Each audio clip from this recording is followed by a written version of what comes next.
Hi, welcome again.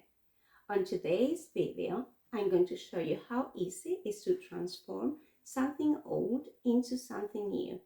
I had some coasters that I was no longer using, and I found these napkins from one of my favorite artists, William Morris.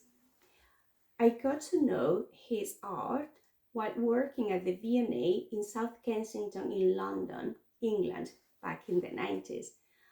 I used to spend hours in his famous room called the Green Dining Room or the William Morris Room.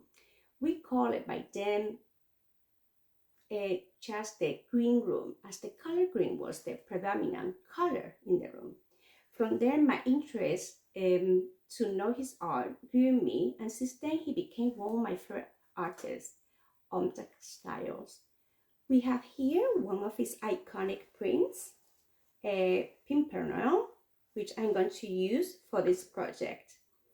So anyway, let's begin the transformation to get to this beautiful poster. It